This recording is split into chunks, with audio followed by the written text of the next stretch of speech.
The assisted dying bill has thrown Westminster into chaos, sparking fierce debates and exposing fractures across party lines. Chancellor Rachel Reeves is at the heart of the controversy, championing the bill despite fierce resistance from Health Secretary Wes Streeting, who warns of its potential financial impact. As Westminster grapples with the moral and practical implications of this landmark legislation, a bombshell revelation shakes the political scene further. Billionaire Nick Candy defects to Nigel Farage's Reform UK. Strap in, because this is political drama at its peak. Is funding a system of assisted dying a priority? And if it is, are you going to cut other services to pay for it? I'm not convinced that assisted dying is going to result in higher costs on the public purse, but that bill, that private members bill, which the government is neutral on, is going through Parliament at the moment and will have scrutiny as part of the committee stage that will be beginning shortly. You voted for it. Do you think public money should be spent on making it happen? Look, the bill will go through Parliament in its proper way. This government remains neutral on the issue. I considered the evidence and I voted for it at second reading, but that now will go through the scrutiny that private members' bills do. I'll try once more on this. You voted for it. You think it's a good thing that it should happen.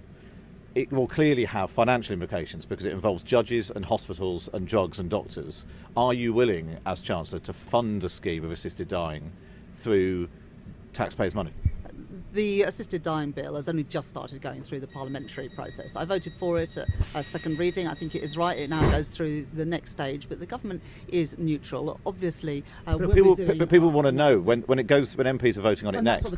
But they'll want to know whether or not you are willing to stump up the money for it. Well, or is it going to be free at the point of use, or will people who want to take advantage of assisted dying, will they have to pay for it? The committee stage and the scrutiny of the bill will answer those questions. The government is neutral on the issue of assisted dying. If the MPs on the committee say it should be free at the point of use, you'll have to fund the money for it. Are you willing to fund the money for it?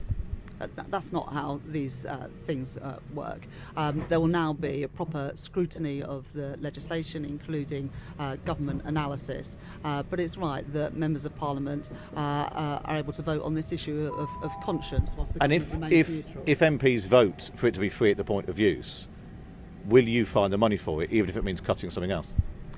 The bill will now go through its proper scrutiny process in the House of Commons. The assisted dying bill, introduced by Labour MP Kim Leadbeater, proposes to allow terminally ill adults with less than 6 months to live the legal right to end their own lives. The bill's initial Commons vote passed narrowly, 330 to 275, in a conscience-driven decision that defied traditional party lines. Reeves and Prime Minister Keir Starmer were among its most prominent supporters, joined by 13 cabinet members. However, 8 senior ministers, including Streeting, voted against it. Across the aisle, Conservative leader Kemi Badenoch opposed the bill, while former Prime Minister Rishi Sunak supported it, adding to the sense of division across Westminster. Reeves has been unwavering in her defence of the bill, emphasising its importance in granting dignity and choice to terminally ill individuals. Speaking on BBC 5 Live, she dismissed concerns that the proposal could strain public finances, claiming, "I'm not convinced assisted dying is going to result in higher costs on the public purse." However, this has done little to silence critics. Streeting has publicly questioned the government's preparedness, warning that no formal financial analysis has been conducted to assess the potential strain on NHS resources. His comments have fueled accusations that Labour is rushing forward without addressing key practical concerns. The moral dimension of the debate has further complicated matters. Supporters argue the bill represents compassion for those suffering from terminal illnesses, while opponents fear it opens the door to coercion and abuse. Some MPs who initially supported the bill have threatened to withdraw their backing unless stronger safeguards are introduced to protect vulnerable individuals from undue influence.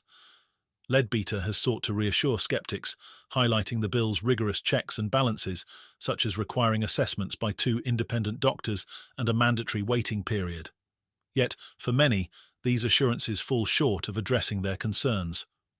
The bill's 2-year implementation timeline only adds to the uncertainty. With more debates and potential amendments ahead, its fate remains precarious. Meanwhile, opponents from both sides are gearing up to block its progress, ensuring that the battle over assisted dying is far from over. As Parliament wrestles with the assisted dying bill, a political bombshell has dropped from an entirely different direction.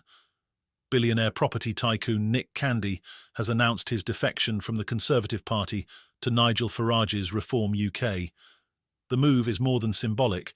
Candy has pledged to raise over £40 million for the insurgent party by 2029. In an exclusive interview with GB News, he described the defection as a mission to disrupt the broken two-party system. Candy's financial clout is already making waves. He claimed to have secured millions in pledges from influential business leaders, including first-time political donors. Farage has celebrated the move as a massive victory, predicting that Candy's resources will elevate Reform UK from a fringe group to a major political force. Former Conservative MP Andrea Jenkins has already joined the party, set to run as its mayoral candidate for Lincolnshire. With Candy's backing, Farage is positioning Reform UK as a viable alternative to Labour and the Conservatives in key battlegrounds. The defection has sent shockwaves through Conservative ranks. Senior Tories have labelled Candy a traitor, accusing him of undermining the party during a critical period. The Conservatives, already grappling with internal divisions and declining poll numbers, are struggling to contain the fallout. Candy, however, remains unapologetic, insisting his decision is about principles, not personal vendettas. "This is bigger than any one party," he said, adding that his relationship with former Prime Minister Boris Johnson remains intact despite the defection. The Candy saga comes at a time when both Labour and the Conservatives face mounting pressure over other pressing issues. For Labour, the Channel crossings crisis is becoming a political minefield. Shadow Home Secretary Chris Philp has launched a scathing attack on Labour's immigration policies, accusing the party of weakening border controls by scrapping the controversial Rwanda migration scheme. New figures show a spike in small boat arrivals since Labour took power in July, prompting accusations of inaction. Philp has argued that reinstating a deterrent policy like the Rwanda scheme would dramatically reduce crossings, even if implemented briefly. Labour, however, has defended its alternative approach, pointing to a newly negotiated UK-Germany agreement to combat smuggling networks.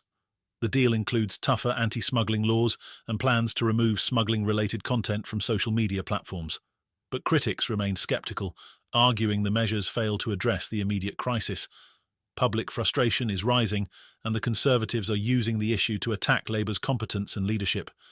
With the assisted dying bill stoking moral debates, Candy's defection threatening a political realignment, and the Channel crossings crisis testing Labour's resolve, Westminster is a pressure cooker ready to blow. The drama is far from over. Will the assisted dying bill survive the mounting opposition? Can Labour navigate its internal divisions while addressing public concerns? And is Nick Candy's defection the start of a larger political upheaval? One thing is clear. The next chapter of this political saga promises to be just as explosive as the last. If you want more updates on these explosive developments and every scandal rocking Westminster, hit that subscribe button, give this video a like, and stay tuned. The drama is far from over, and we're bringing you every twist and turn as it happens.